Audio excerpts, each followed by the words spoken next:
Okay, it's the day after Valentine's Day. All the people at Sherry's Berries and 1-800-Flowers.com and all these other places that advertise obsessively prior to Hallmark's favorite day are going to be able to take the chance to sleep in late. But not us. We've got a new podcast this time with an amazing character, an amazing person, and somebody who's on fire. I hope you enjoy this interview with Sam Botstein.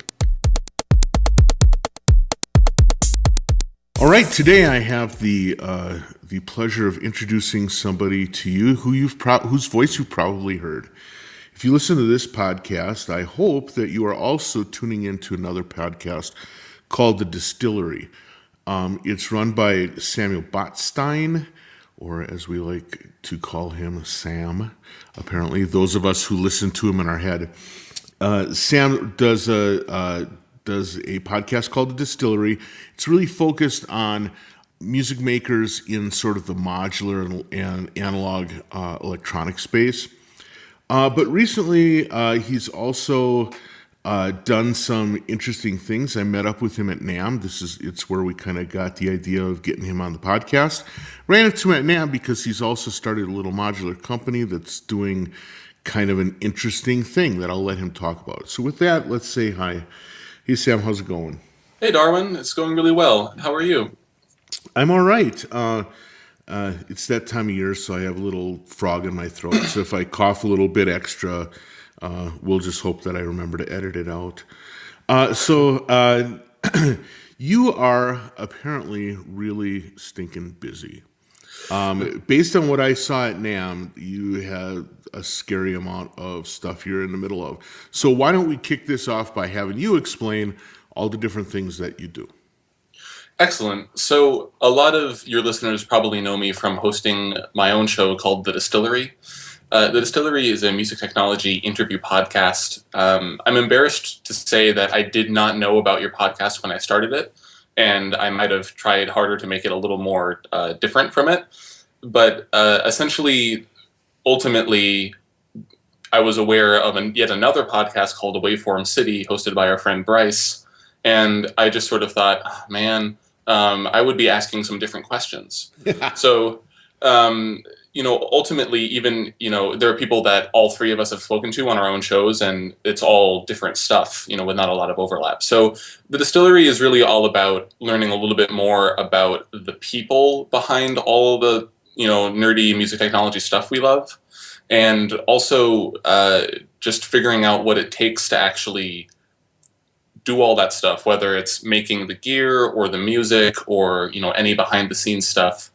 And the other thing is I also like to talk to people as much as I can all over sort of the strata of people who work in this field. So I don't want to just talk to, the CEO of a company. I'd equally love to talk to someone who's like, has a starting level position or whatever, because it's really tough if you're not already in the industry to first of all, break in, and second of all, to sort of know what to expect. So it's been an amazing learning experience for me, both the stuff that I get on air and off air. And I'm just delighted that other people listen to it as well. Sure.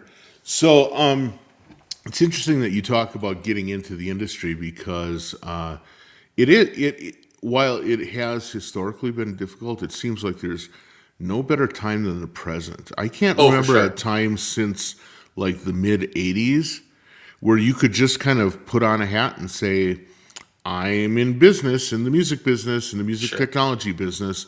And you, a couple of episodes ago, you started talking about your new company that you've started. Can you tell us a little bit about that? Right. So essentially, I'll tell the story when you ask me about my background, which I know you're going to do. Okay. But I met my great friend Rich. He is best known as DJ Hardrich, and essentially he and I really wanted to work together, and we had lots and lots of ideas. But I arrived on the idea of, hey, I really want to make a Eurorack sampler. And so I sold Rich on the idea of Eurorack. I showed him my big Euro system that I already had at that time, and He's the ultimate sampler nerd. So I thought I knew a lot about it, but I think he owns every single vintage and sonic sampler, and he and DJ Qbert, with whom we work really quite a lot, especially Rich, we've have every single vintage sampler represented, I think. So we tried to build something that would essentially fill in a lot of the sort of missing workflow things that we really wanted. And as we were building this, it just sort of grew and grew. And my sort of self-styled Steve Jobsian demand for quality and Rich's immense knowledge of not only sampling, but all of the sort of technical side on the digital side of things led us to do 3 and 4 hardware revisions until we essentially had a module that was able to do way more than sampling. Sure. So we called that module Emperor, and we brought a functional prototype to the NAMM show a couple weeks ago. And essentially what Emperor is a very powerful brain for a Euro system. The show floor model we brought had a Core i5 processor, a quad-core Core i5 processor in it. It had a high-resolution touch capacitive display on it, and it had 32 jacks on it, 16 of which were for 8 audio ins and outs, which were at 24 bits, 192 kilohertz, and 8 of which were CV inputs and outputs. So right away on the show floor, we were showing things like sampling into Native Instruments Maschine software with, the hardware controller that we brought, and we were doing things like showing certain modules as insert effects and others as effect sends, and we were sampling right from the modular and everything. And I think that once we got into showing some other things, like we showed reactor patches, including System 63, which from Roman's Audio, which actually includes models of physical Eurorack modules, so you can get sort of like an inception shot, right, where you have them side by side, and Max MSP stuff, and right. A lot of people really saw the value in it, and as we predicted, that we got a lot of advanced hater stuff, which was really cool. I think that it's interesting to see how passionately people reacted to it either way. Yeah, well, I think I think it's actually pretty amazing what you did. I mean, I saw it and I was like, all right, there have been many modules that have been crowned the Uber module, but I think that you have defined what the Uber module is going to be. At least I've raised the bar. You have definitely raised the bar. It was amazing to see that, and amazing to see it operating the way it was. So that was really cool. So you dropped a whole bunch of nuggets there that I can't help but scoop up. So let's take the jaunt into that background discussion. Okay. Because between talking about samplers and talking about Qbert and talking about all these other things, there's obviously some tales to be told. So why don't you give me your background and how you've gotten to be where you are now? Okay, well, I'm classically trained, very thoroughly classically trained. My parents are scientists, but my father's brother, Leon Botstein, is a musician, as well as a college president. And essentially my extended family and my whole family could tell that I had some sort of spark of musical talent or something, in that I was able to carry a tune from a very, very, very young age. So I was made to start playing the violin in the Suzuki method, which did not exactly work out for me. That was I must have been about 3 years old. And then, after a very short hiatus, I really wanted to go to this school in California in the Bay Area called the Nueva School. And my parents convinced me that I had to play an instrument to be admitted to this school. Okay. That's not true, but I'm glad that they did that. and I've been playing the trumpet ever since. Oh, parents are notorious liars. I'm a parent, and so I know. Oh, I mean, I'm glad they did it. There's no hard feelings there. Sure. So, I played the trumpet constantly. I wish I practiced more, but as a kid, what are you going to do? But essentially, this opened up a lot of opportunities. And I remember I must have been 6 or 7 when the story took place. An authority figure at the Nueva School said something like, "Oh, we're going to invite you to play all these different kinds of things. All you have to do is say yes." And sort of went, "Oh, okay." So I said yes, and I would play at this event and that event and wherever. And I really gained a lot of confidence in terms of live performance and really a lot of playing experience from a very young age.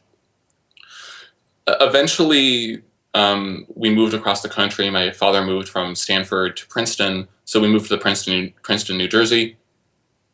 And I went through essentially all of the local music opportunities you could do there. I played in this youth orchestra and that youth orchestra. And I played fourth trumpet and eventually played principal trumpet in each of these. And I sort of became clear that I would have to start looking a little bit farther for more musical opportunities. So it really came down to either going into New York City every weekend to study at, Manhattan School of Music or Juilliard on the weekends. Right. Or I had gone to Interlochen Arts Camp. And after, much debate, my parents made it possible for me to go to Interlochen Arts Academy. So I went there. And there I had kind of a mixed experience. I don't usually talk about it a lot, but I certainly learned what it means to be serious in terms of, if you're going to actually do this, you're going to go to college for music and then be a professional musician. Right. And the other really notable thing was I studied with Ken Larson, who not only is a fantastic player and teacher, but also makes some of the best trumpets in the world. And I learned a lot about making trumpets, but also just sort of the value of instruments and sort of what it means to make them. Sure. In terms of like the lifestyle and sort of what's required in terms of technical know-how versus like personal aesthetic. So it made a really big impression on me. And then the very last thing I'll say about Interlochen is that I went for 4 years, which is relatively rare. And in fact, students at Interlochen like to have their own internal mythology about how, 4 years will drive you insane or whatever. And yeah, it gives you sort of like a weird status, at least like a footnote in the back of people's minds that like, he's a 4-year or whatever. Right. So those things really made a big impression on me. I started going to college at Bard College immediately afterward.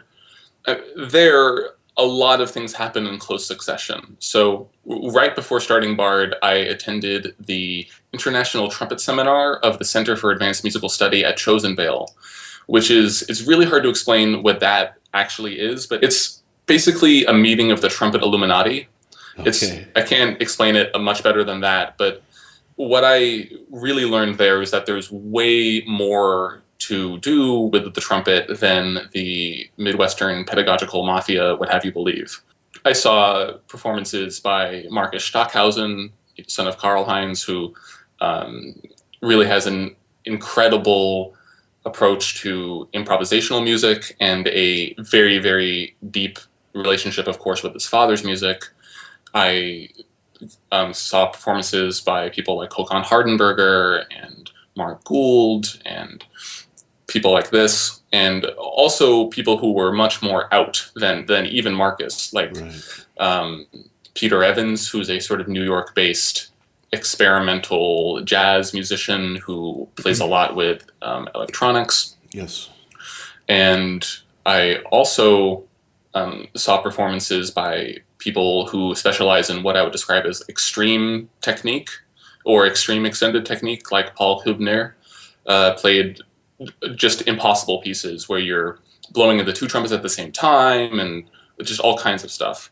While buckets of water are involved. And, I just it was just incredible and amazing. So I went there for 2 years, and I was not the youngest to ever go. That my title probably belongs to my great friend Baldwin Odson, but the second year I went, I had started studying with Ed Carroll, who is involved with California Institute of the Arts. He's been the brass program coordinator there for many years, and who runs the Chosen Vale, and before that, the Lake Placid program. And Ed encouraged me to play this piece, which involved trumpet and Max MSP. So that was really the first time that I had to use Max in a serious way. I was aware of it before, but I had to actually perform in a masterclass with this Max patch. And a spoiler alert, the patch did not work, of course, for the performance. I learned really a lot through that experience. And I think during my first or second year of college, I went out to visit my father, who was on sabbatical from Princeton back in the Bay Area. We stayed in sort of the newest development part of San Francisco, right where UCSF is sort of building out all their new stuff. Right. We stayed in graduate school housing, which was incredibly nice for graduate school housing. Yeah. And I had come out there for so long. At Bard College, we have this. Like a lot of New England schools, we have a giant winter intersession. I think it's almost 6 weeks long at this point. And that dates back to when we didn't want to heat the place in the winter. Anyway, so I went out for this entire break to see my father out there. And I had a internship, or actually I think it was supposed to be a real job, lined up with, let's say, a less than reputable music instruments company based in San Francisco. Okay. And on the plane out there, I got a call from somebody at the company who said, "Oh, we have no money. Sorry, it's off." So I got on the BART and I went over to Berkeley, where I had gotten a meeting with somebody at Keith McMillen Instruments, I believe Matt Heddick. Right. I said that I knew how to program, which was true, because I had learned through working in my dad's lab. And essentially, I was kind of feeling, it was silly, but I was sort of feeling kind of like down and out because I was out of this job. Right. And Keith McMillen gave me a CUNYO and an internship. So that was a huge impression on me. I really learned really a lot quickly. What they had essentially brought me in to do was port over all of the control surface scripts, which are written in Python, between Ableton Live 8 and Ableton Live 9. Sure. And when Ableton introduced Live 9 and Push, there was maybe sort of an interesting political move in that, they had been working with these different hardware partners prior to that, and there was no backward compatibility really between the two control surface script things. And I'll say for the record, I don't really know how good of a job I did at that while I was there, but I definitely learned really, really a ton. It was there that I learned the power of Max MSP. Essentially, everyone who had been working in the room I was in at Keith McMillen was a huge Max MSP head, nerd, whatever. Especially people like Connor Lacey, who who heads up their software development. Right. And I also got the idea into my head that I had to go to CalArts or Mills. If you look at the Keith McMillen website and you find the list of people who work there and the little bios or whatever, you'll notice that almost everybody went to CalArts, Mills, or both. Right. So that sort of brings me to the discovery that I was really, really into a kind of music which involves turntablism and emphasizes it over, say, like a rapper or even the beats being played. Really, it's just sort of all about the scratching. And I became aware of this place in New York on 14th Street called Dubspot. And I've never taken a Dubspot class, I have to admit, but essentially I knew of DJ Shifty, who had recently won the DMC World Championship, right. Which is probably the highest profile turntablism prize you could ever win. 2 years prior to that, he had brought home the first New Yorker in a long time to bring home the World Battle title, which I think at this point the DMC is unironically calling the Battle for World Supremacy, which I have to say is pretty cool. I knew of Shifty, and I said, "Hey, can I take a private lesson?" And Dubspot said, "Of course." And I couldn't believe it. You know, for X amount of dollars, it was not only possible, but easy to go meet, you know, this person that you really looked up to. Right. And I was also really wrapped up in Shifty's story. Like me, he's actually named Sam. He's sort of a New York Jewish kid. And by sort of, I mean absolutely a New York Jewish kid. And, you know, like people like A-Track, he had actually gotten his first pair of turntables as his bar mitzvah present. So I had, you know, I had the whole narrative of it was very meaningful for me. He taught me how to do some scratching and beat juggling. And if you had told me at that time that, you know, a couple of years later I'd be working with DJ Qbert on a regular basis, I would never have believed that. This really stuck with me, and while I was learning a lot about electronic music in school, mostly more academic subjects like Stockhausen's or Pierre Schaeffer's or these other people's electronic music, I was really interested in, you know, how can I get turntablism involved with this? So I learned a lot at Bard in my first 2 years, but during that time, I became aware of Brian Crabtree and Kelly Kane of Monome. I somehow figured out that they were living in the Catskills. Right. You know, maybe they changed the header on their site or something. Right. And I had wanted a Monome since I could remember. You know, it was just growing up for me. It was just a really big part of the zeitgeist. In that, you know, Bjork had one on stage at one point, and Deadmau5 and people like this. And I had known historically that it had been kind of difficult to get a grid, that they usually sold out on the first day. Right. And, you know, I couldn't exactly afford that as a teenager, which is very reasonable. And I somehow, I'm not encouraging anybody to do this. I somehow invited myself over to their house. I'm not exactly sure. I'm sure I could look up what I said in the email, but I said something like, hey, I live in the area. I want to know more about what this is all about, and I really look up to you guys. Can I come over for a meeting? You know, I have this internship with Keith McMillen and whatever.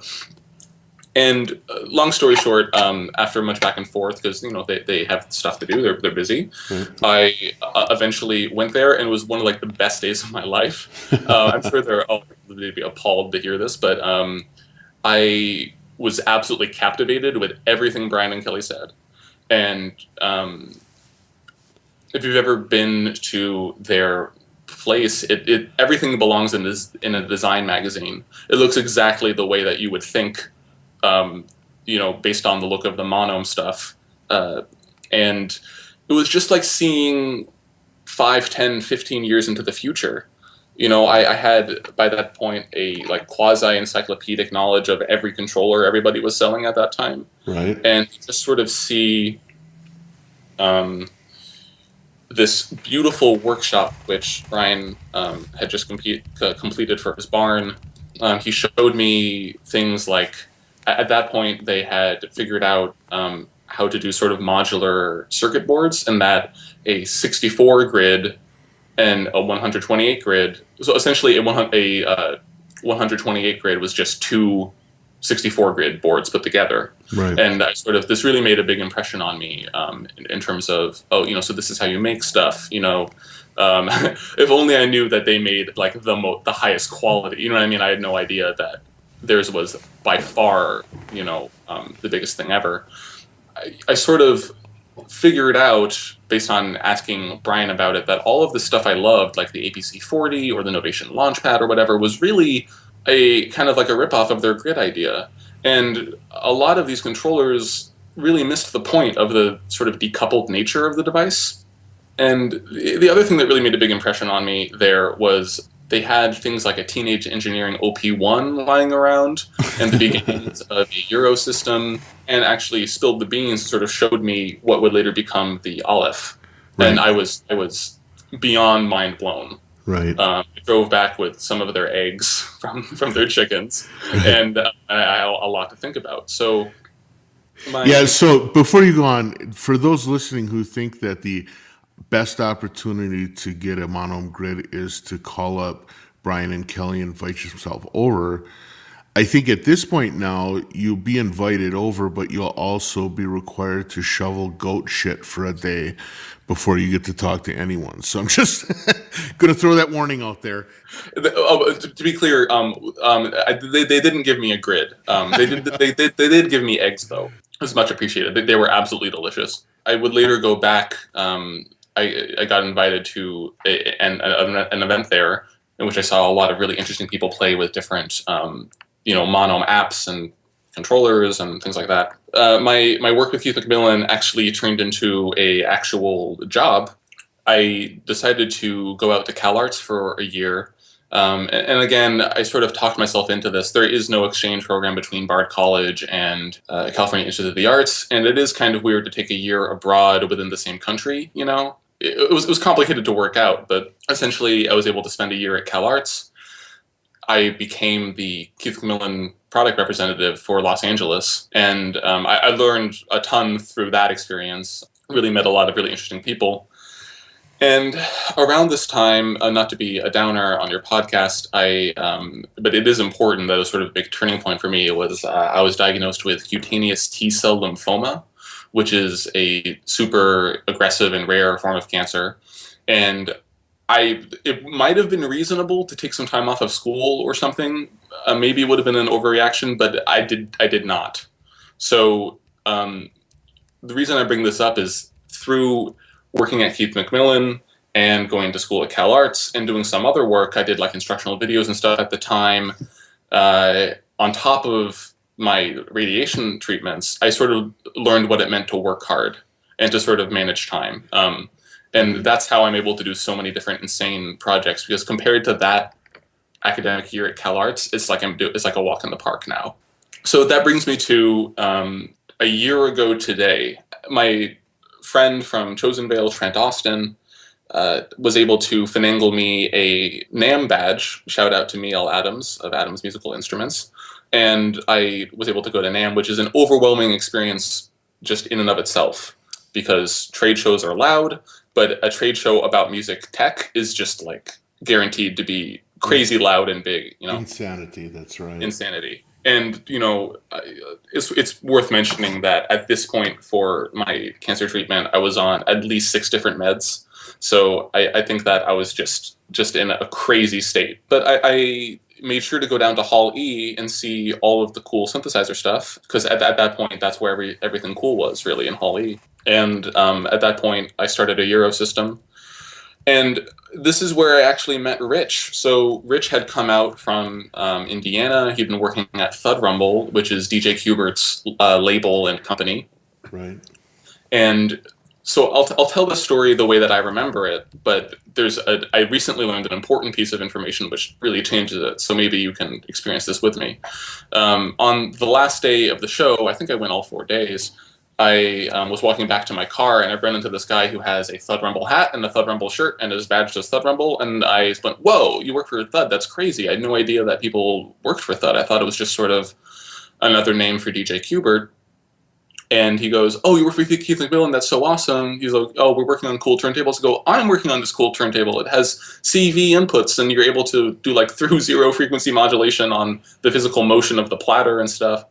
And we exchanged information. And that's sort of how my partnership with Rich began. But I learned recently, Rich admitted to me, that I had been blabbing about the school project in which I was doing like a CV turntable, right, just to whoever would listen at NAMM. And and stuff gets around that show so fast. Oh, it's unreal. Yeah.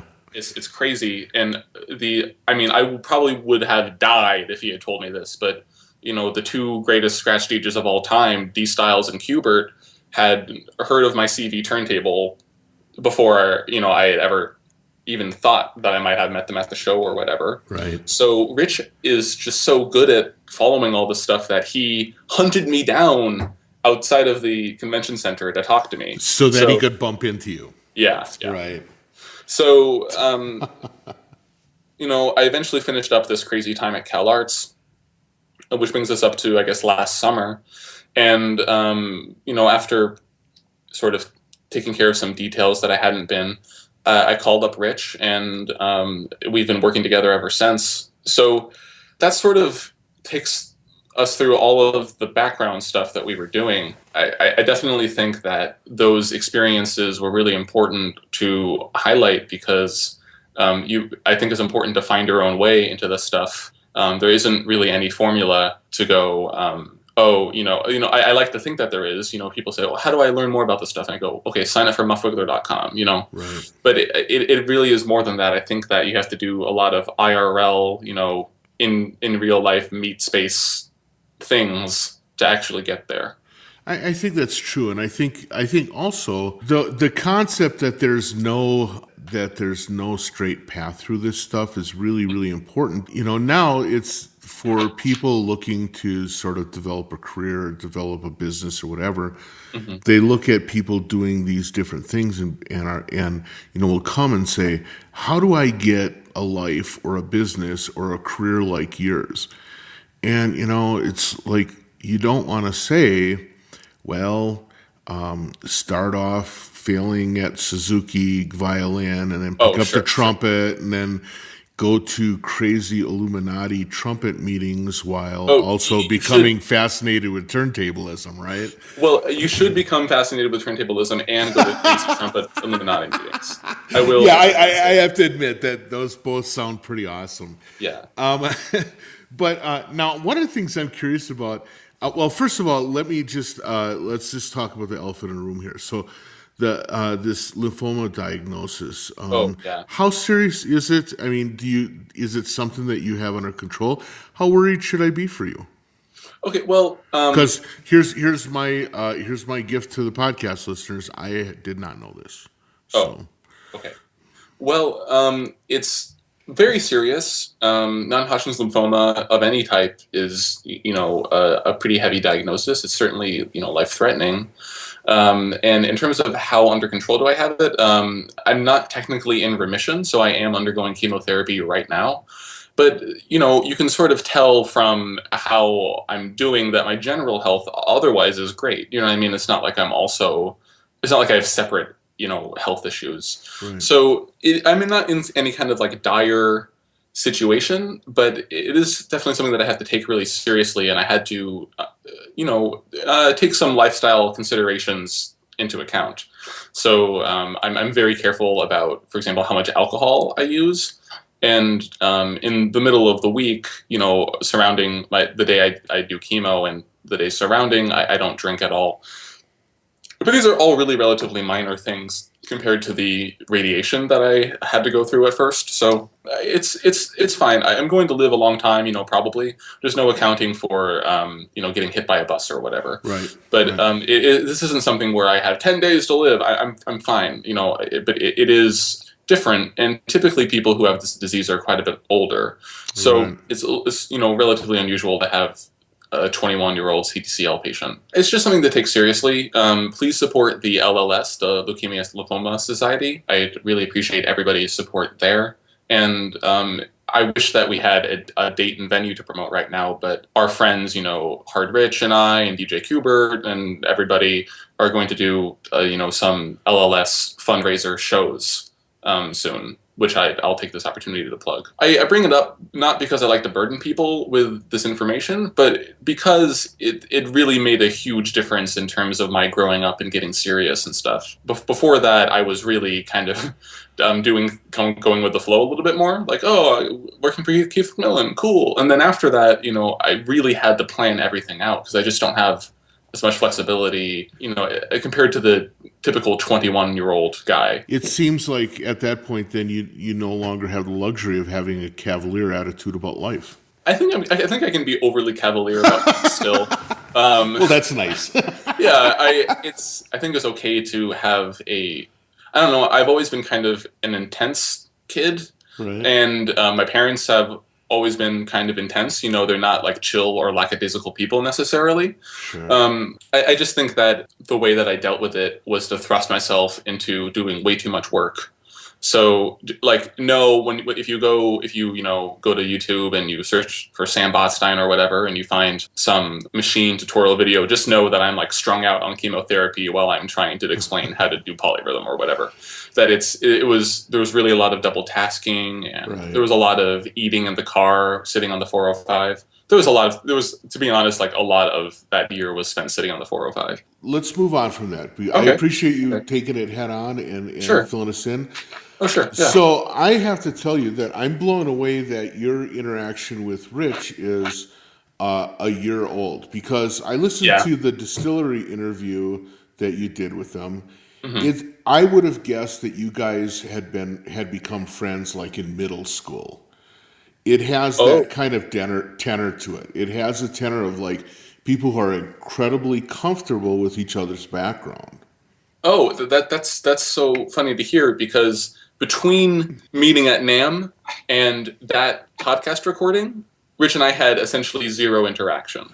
That's unreal. So, but we definitely got one another right away. Do you know what I mean? Like, yeah. Well, sure. I mean, you had interests that were shared at a very deep level. Oh, sure.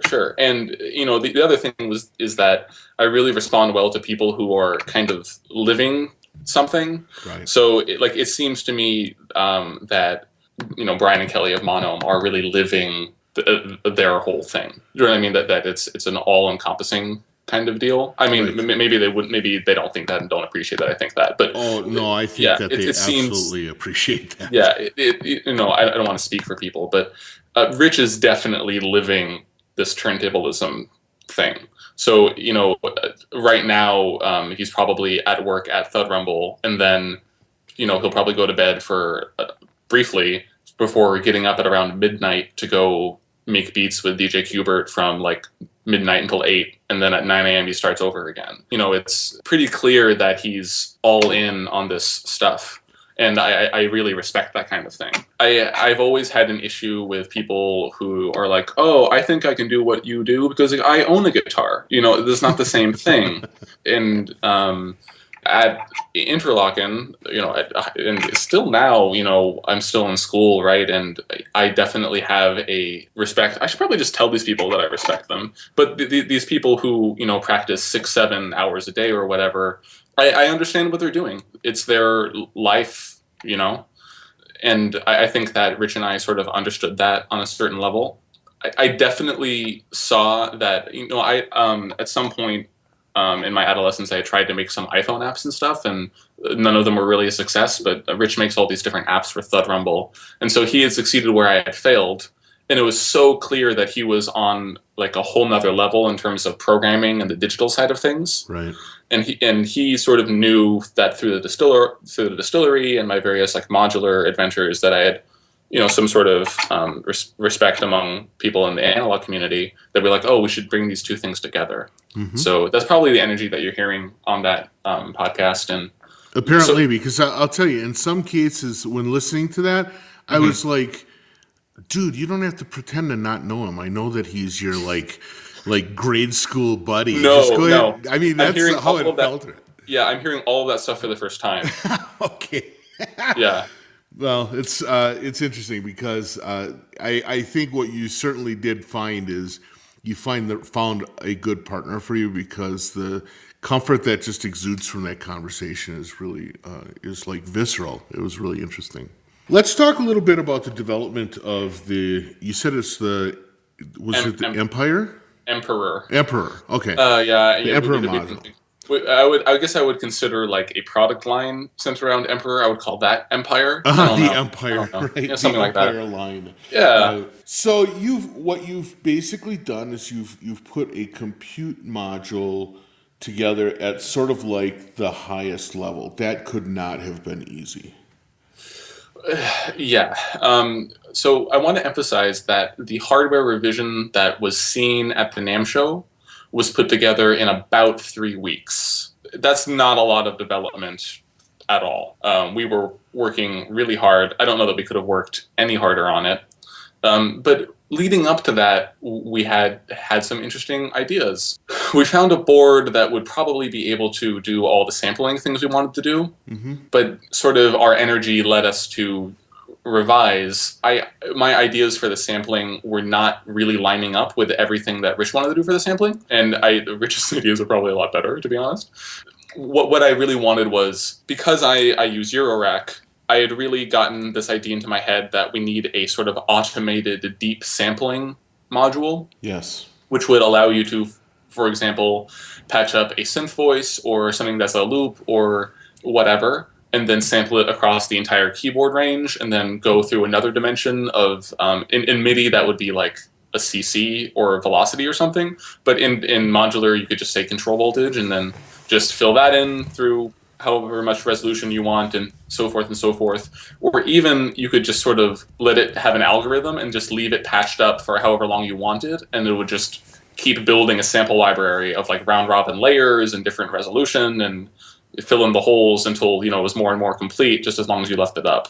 It's like a set it and forget it kind of thing. Sure. Which for me, that I guess we have that now. You can run whatever software you want on Emperor, so you can go ahead and run Renoise either on Linux or on Windows, by the way, and just do that.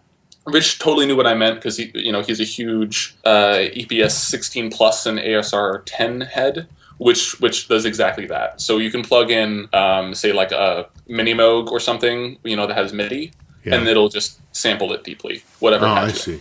So it's sort of like what that old Keymatica or Redmatica key thing did? I actually don't know to what you're referring, but really? Maybe.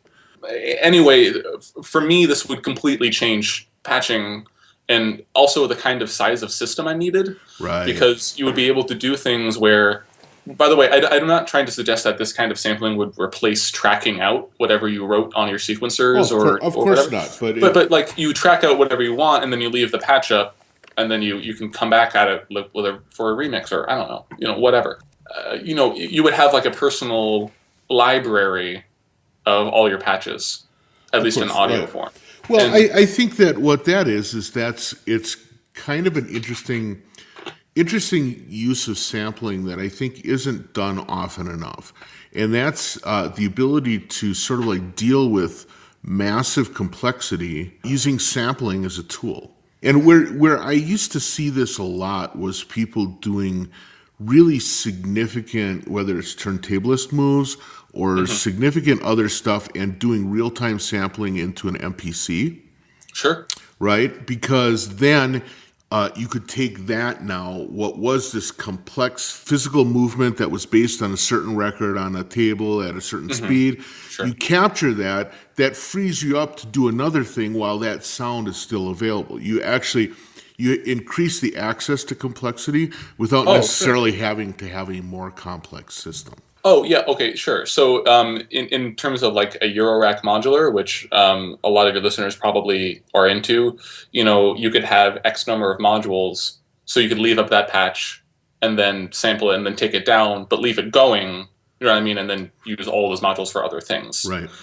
I also, there's two things I just want to add in right there is, that's not the only sampling stuff I'm into. People who know me probably know I'm really, really, really into Maschine. And I got into Maschine right at the beginning of that product because I knew of MPCs, but the idea that you were just going to use the computer, it's sort of like an early full circle kind of thing for us, because we plugged in DJ Kubert's like artist series Maschine, which now belongs to Rich, on the show floor, and we were like using Maschine within our product. So, it's not like my sampling was so limited to this one idea. Right. And the other thing is, I was explaining this to some people on the show floor, and a lot of people got the sense that it had to be a one-to-one patch for that to work, like just like a one-shot. Then like it would also work with a loop. And to be honest, even if it was just kind of a random thing, you could totally still do this. You know what I mean? You would just record lots and lots and lots and lots of round-robin samples, or like have different CV points that change it a little bit. It doesn't have to be one-to-one for this to work. Sure, of course. But anyway, to get back on topic, I told Rich I wanted to do this. He said, "Oh, Renoise does that, and guess what? It'll run on our board." And I went, "Oh, that's fantastic." He did some early tests with that, but we sort of decided to do a hardware revision. He said, I'm running kind of like a hacked version of Renoise or whatever, and if we ran this other board, we wouldn't even have to ask them to port anything over. We would just be able to install it and go. Sure. And we even talked about, Renoise is not like all that expensive. So, you could ship it without it and people could just buy it, or we could just eat the cost, or maybe get a deal with them and bundle it. Yeah. We were like, let's do like a tracker module. That sounds dope, right? So we were doing that, and I don't know, Rich just eventually found, I can't give away what it is, probably still. We came up with something that you could absolutely fit into a Euro module, and that had essentially no heat issues at all. So that's one of the big questions people always ask us. They're like, how big does your case have to be? What special heat considerations? The answer is none. Like, you can really throw this into whatever case you're using, like a skiff or, your monorocket, whatever, your depther, whatever, anything. And it should be just fine. We run it all day on the show floor with, all kinds of different things, and it's not even like hot to the touch or anything. Mm-hmm. Intel is really killing it. So they totally understand that the paradigm of computing is changing. So it didn't turn out that everybody just wants smartphones all the time, although that is a thing. But something like, say, like the Surface Pro 3, that sort of like form factor, or there's another one called, I think, the Yoga, maybe. Right. But that it's like, it is all things to all people all the time. Right. It's kind of a tablet, it's kind of the laptop. And they totally understand those needs that different hardware manufacturers have. With the same sort of development kit that a lot of people would make into a tablet, right, we made into a really powerful Eurorack module. Yeah, that's really exciting. Now, you said that you have both CD ins as well as audio ins and outs. Yeah. My assumption this is there's some sort of magical hackery going on in the background, because if you look at the machinations that many people that are trying to interface an external computer with a Eurorack modular are doing, you're having to deal with DC coupled outputs, and then what the hell do you do with the inputs? And it gets a little bit messy. How difficult was it for you to design something that could be a great interface that wasn't hella bad development? In terms of our CD stuff, I kind of had hella bad development, as you said. Okay. But that prototype does not necessarily indicate the exact nature of the I/O, without giving like too much away of what, as of today of this recording of this podcast, I think the commercial release of this product will be like. Uh-huh. For example, we may very well be able to, for example, I'm not necessarily confirming this, we might be able to just say that you have 16 ins and 16 outs and you can use them for like whatever. I'm not, comfortable necessarily confirming this stuff. I kind of want to dodge this question a little bit. Okay, that's cool. I mean, I guess because there are a lot of people that listen to this podcast that are just kind of into hearing about the beads of sweat that appear on your forehead when you're trying to design something, right? And, thinking about what you must have gone through in order to develop that prototype, I'm thinking that, at least if I project myself in that position, it seems like a bit of an overwhelming task. And maybe that's exactly what you're alluding to, is that it was an overwhelming task, and it doesn't mean it's even close to complete at this point. It is very close to complete at this point.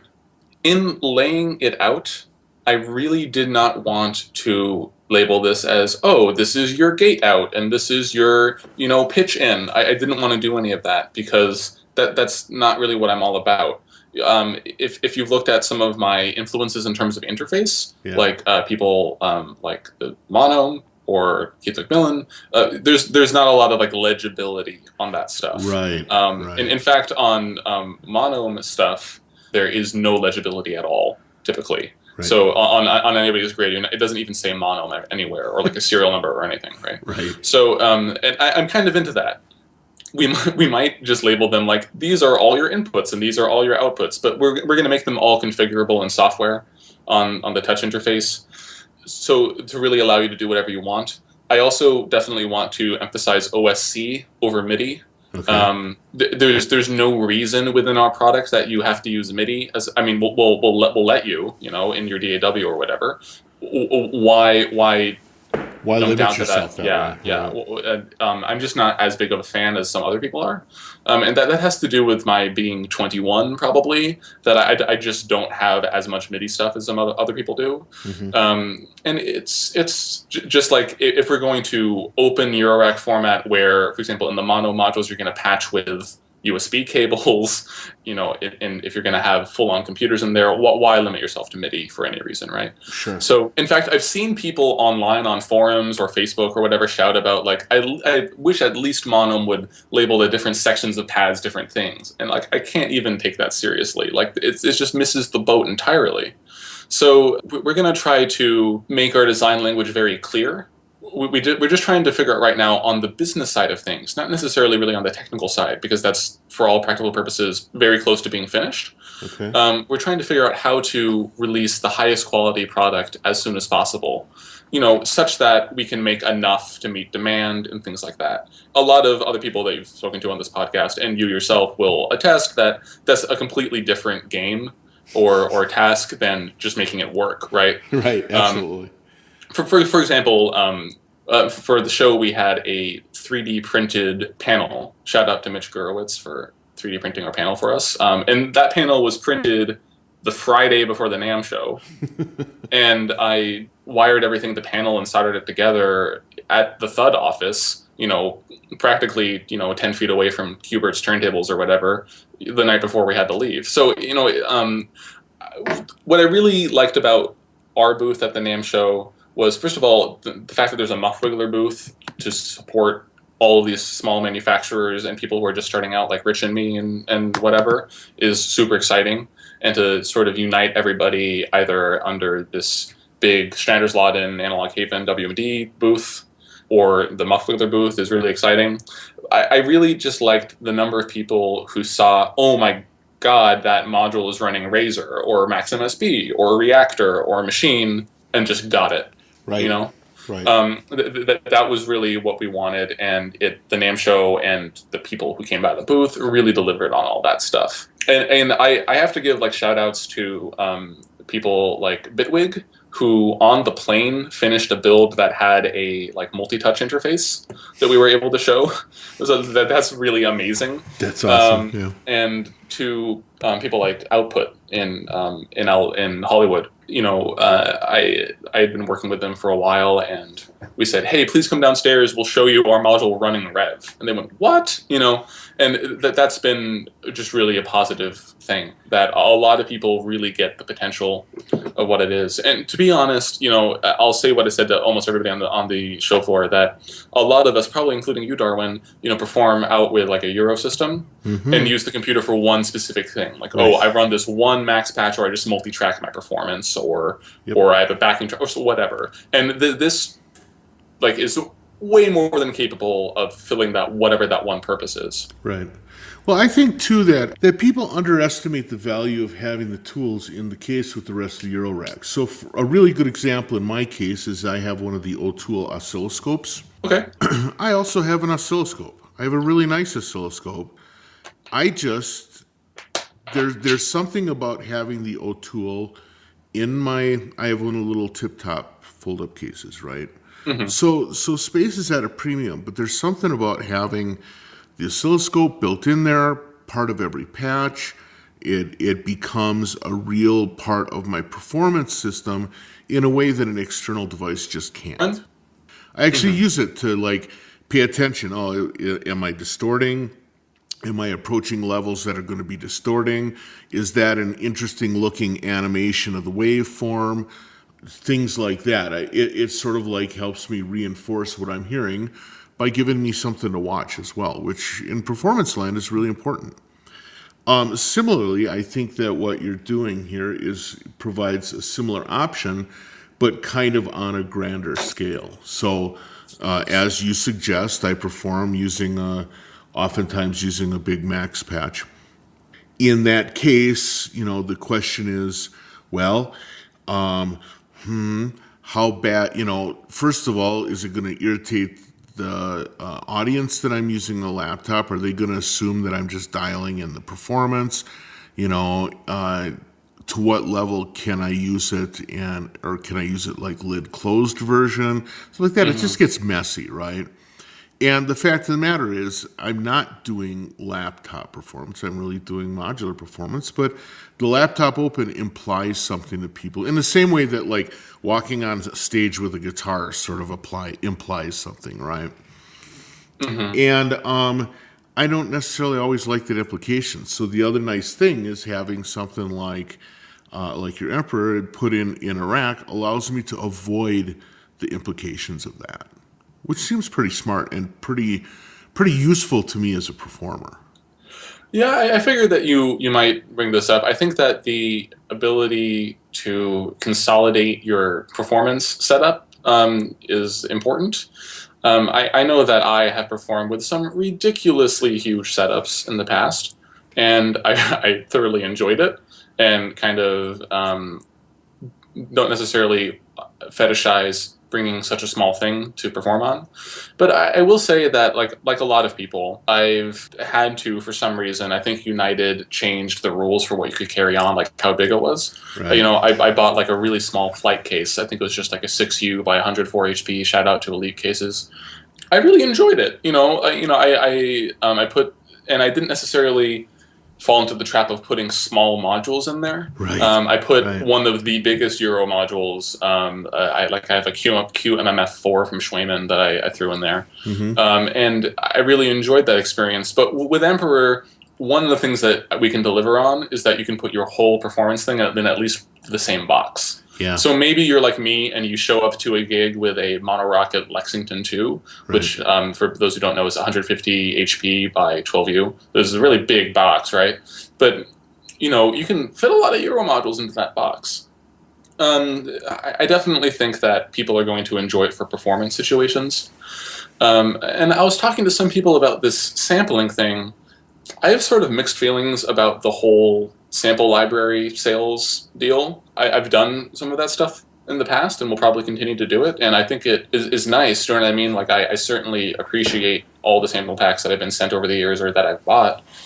But I think it would be really cool to bring it into the future in the sense that there are these people who patch up a patch when they arrive. Right? Like, say, like a Richard Devine character or something like that. What if, after their set, they left it patched up and they let Emperor sample it for a while? And then you could do something where you would, like, sold a product every month, which was, like, your patches from those different performances. Well, if you start thinking about it in that way, all of a sudden, one of the big things to do at gigs now to make some money is to be able to burn up or provide digital copies of whatever performance a person just saw. Sure. What if for those of us that are into electronic music, the opportunity came of saying, well, here's a thumb drive with sample series based off of the patch that was used. I mean, if nothing else, even if it was just for a matter of revisiting the sonic experience, it seems like it'd be really an interesting tweak on a merch kind of concept for a live performance. That's interesting. We talked about before the NAMM show bringing like a CD drive and just burning CDs, so that when we were talking to, say, like we could be like, oh, hey, do you like this? Do you want it? And we'll just make you one. And we did do some of that. I made a beat on the show floor that Rich actually liked, which I was pretty proud of myself. So we're like, hey, before we shut this thing down, let's make sure we record that and pull it off the prototype and everything. And a couple times people will send like, wow, can you send it to me? And we're like, yeah, just do you have a thumb drive on you? And we did that whole thing. And I definitely think that that's an exciting culture.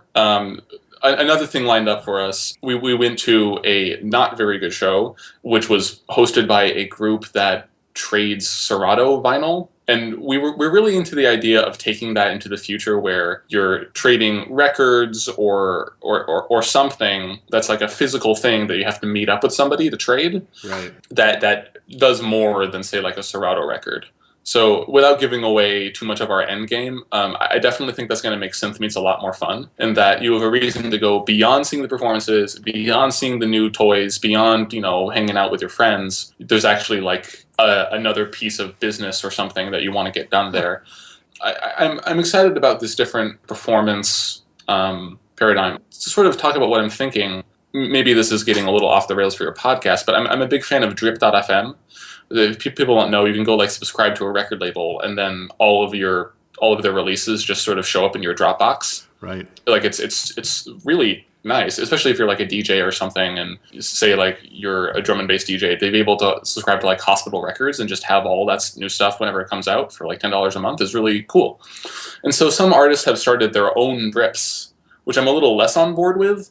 But if you were able to do something where, let's say that you play like 4 gigs a week or something, you're a real touring artist and you play live synth stuff, the ability to share the deep samples of all those patches in a subscription service is something that I'm actually thinking about offering. I think that could be really exciting. If you're a diehard like Twin Braids fan or something, right. Wouldn't it be cool to get to hear whatever patch they were using that night or whatever?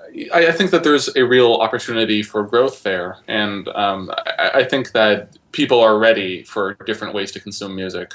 I think you're absolutely right, and I think that there are a lot of implications, not only from how we're interacting with music and music delivery currently through networks and stuff like that, but I think that even when you take a look at what, you go to NAMM and you see that, well, last year there was one, 2 years ago there was like 0 booths about modular synths. I mean, I know that's not true. Big City's been out there for a while, I think now Cajun this year and WMD started. Yeah. Well, but now this year there's like 8 different places you go for modular stuff. So that implies and like I really want to emphasize this. Like, this was a huge year for synthesizers. Yeah. Like, NAMM was crazy this year. For one thing, we're not all relegated to Holly. I mean, I was, but there were there was this WMD booth upstairs in Hall A. And that's if that's not an arrival, I mean, that's really huge. And I'm glad that NAMM is turned into this like synthesizer destination, Yeah. But, I think the implications of the growth of modular, the growth of synthesis in general, the growth of controllers and a lot of different controller types, the continued growth of DJ and turntable technologies, all of these things are just implying this thing about not wanting to be passive consumers. And if there's anything that warms my heart, it's the idea that, maybe there's going to come a time where people can't really imagine just pressing a synth preset and playing a tune, right? Yeah. Maybe there's, where the idea of like wiring up a specific oscillator to a specific filter is just considered how I work with a synthesizer. I think that's a really exciting potential future.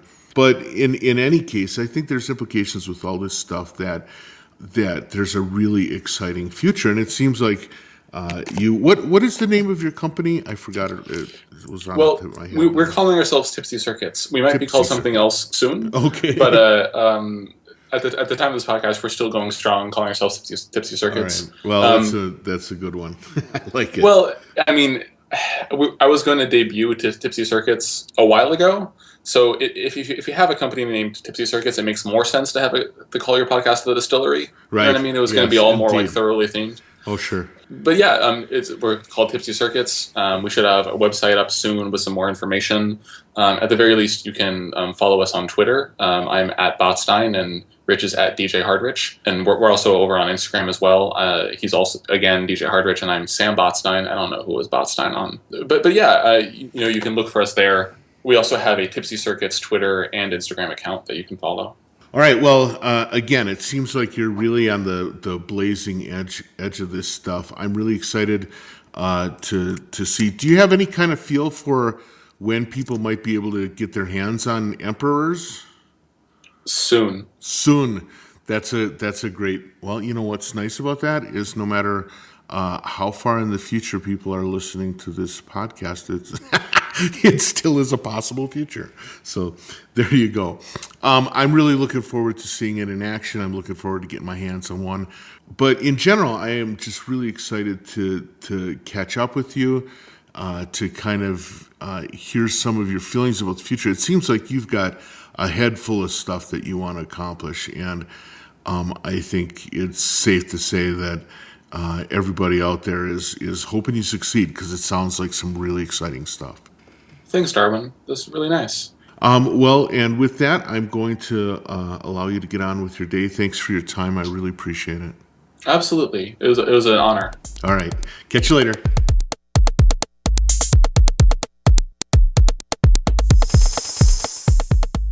there it is, number 67 in the bag. Thank you so much for listening. Thanks for sharing it with your friends. The numbers are really pumping up nicely. Please do me a favor if you get a chance. If you get this streamed through iTunes, please pop over there and give it a nice review. I could really just use the attention over on that side of things. An awful lot of people get the podcast through direct downloads, but nevertheless, having some good reviews over at iTunes would be great. Otherwise, share it with your friends. It's always great when people post stuff up on Facebook. That always seems to have a great result. And if you have ideas for people that I should interview, or if you think you yourself should be interviewed, let me know. I'm always game for everything. So thanks a lot, and we'll talk to you next week.